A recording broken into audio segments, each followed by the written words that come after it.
சொல்லுங்க சார். நான் doctor V Chockalingam, இதயநல மருத்துவர், சென்னை. என் உறவினர்கள் அனைவரையும் டிஎன்எஃப் பொன்விழாவில் சந்திப்பில் மிக்க மகிழ்ச்சியும் பெருமையும் அடைகின்றேன். என்னுடைய 56 வருட அனுபவத்தை சில நிமிடங்கள் உங்களிடம் பகிர்ந்து கொள்ள விரும்புகின்றேன். எதையும் பேசத் தெரிந்தால் அது என்ன கேட்கும் உங்களை? எதையும் பேசத் தெரிந்தால் நம் அனைவரையும் கேட்பது ஒன்றே ஒன்று, நீ மகிழ்ச்சியாக இரு என்பது மட்டும்தான். எவன் ஒருவன் மகிழ்ச்சி என்ற உணர்வில் இருக்கின்றார்களோ அவர்கள் இதயம் 100 வருடம் கடந்து இயங்க காத்து கொண்டு இருப்பதை நாம் புரிந்து கொள்ள வேண்டும். இன்னொன்றை சொல்லி வந்தேன். இது பார்த்தீங்கன்னா இது ஒரு பேனா பாயிண்டர். இந்த முனை என்பது கருவறை, இந்த முனை என்பது கல்லறை. கருவில் தோன்றி கல்லறைவில் மறைவது நம் கையில் இல்லை. இடைவெளி என்ற கோடுதான் நம் வாழ்க்கை. நம் வாழ்க்கை என்பது நம் கையில், நம்பிக்கையில், தன்னம்பிக்கையில், மூட நம்பிக்கை அற்று வாழும் பொழுது நம் வாழ்க்கையின் இந்த கோட்டை நாம் கூட்டிக் கொண்டே போக முடியும். இந்த கோட்டை கூட்ட வேண்டுமென்றால் என்னவென்று சொல்ல வேண்டுமென்றால் 3 மந்திரங்களை நீங்கள் கடைப்பிடிக்க வேண்டும். உயிரினும் தெய்வம் உடல் எனும் ஆலயத்தில் மட்டும்தான் இயங்க முடியும். அதற்காகத்தான் அந்த ஊவை 3 ஊக்களாக பிரித்தேன். உணர்வு, உணவு, உடற்பயிற்சி. இந்த 3 ஊக்களை 56 வருடமாக 3 மந்திரங்களாக உலக மக்களுக்கு சொல்லிக் கொண்டிருக்கின்றேன். அந்த 3 மந்திரங்கள் எண்ணுகின்ற எண்ணம் சீராக, உண்ணுகின்ற உணவு சீராக, சீரான உடற்பயிற்சி என்ற 3 மந்திரங்களை கடைப்பிடிக்க ஆரம்பித்து விட்டால் நாம் முன்பு சொன்னபடி இந்த இடைவெளியான கோட்டை நாம் கூட்டிக் கொண்டே போக முடியும்.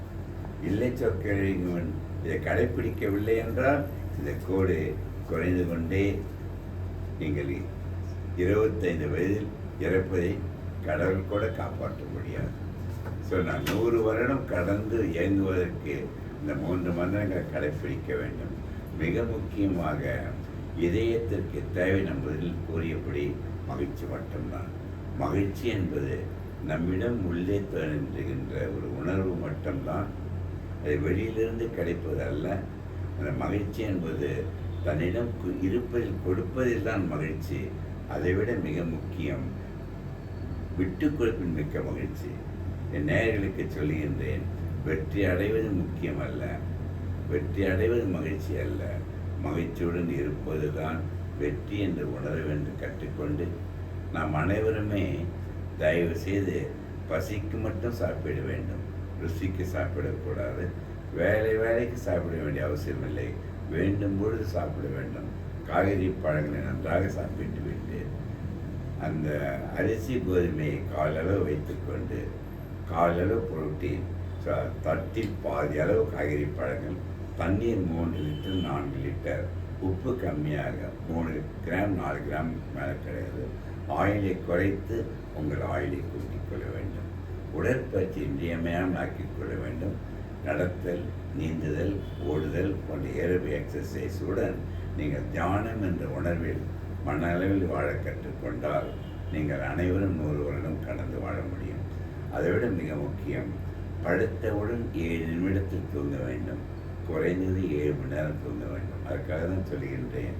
முக்கியமாக மகிழ்ச்சியும் தூக்கமும் ஒரு பட்டாம்பூச்சி மாதிரி, அதை பிடிக்கப்போனால் உங்களை விட்டு ஓடிக்கொண்டே இருக்கும்.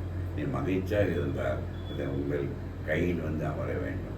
அதற்காகத்தான் நேயர்கள் அனைவருக்கும், என் உறவினர் அனைவருக்கும் சொல்லுகின்ற ஒரே ஒரு கருத்து, நீங்கள் கடைப்பிடித்து வாழ வேண்டும் என்றால் முக்கியமாக நேற்று என்பது மனித பானை, நாளை என்பது மதிமீது இருக்கிற பூனை, இன்று என்பது தான் கையில் இருக்கிற வேணியை ரசித்து வாழ கற்றுக்கொண்டு மிக முக்கியமாக உழைப்பை இன்றியமையாக்கிக் கொள்ளுங்கள்.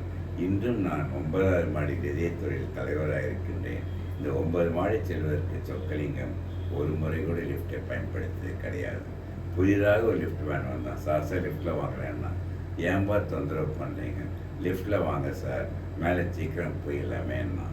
அதற்காகத்தான் சொக்கலிங்கம் இந்த 3 மந்திரங்களை கடைப்பிடித்து இந்த 80 வயதாகின்ற சொக்கலிங்கம் இதுவரை நான் ஒரு மாத்திரை கூட சாப்பிடாமல் இருந்து என் வாழ்க்கையின் பயணம் நான் இருக்கின்ற வரை நம்மை சார்ந்திருக்கின்ற சமுதாயத்திற்கு பயனுடையவனாக ஆக்கி செல்ல வேண்டும் ஒரே கருத்தில் தான் என்னுடைய கருத்துக்களை உங்களிடம் நான் பகிர்ந்து கொண்டேன்.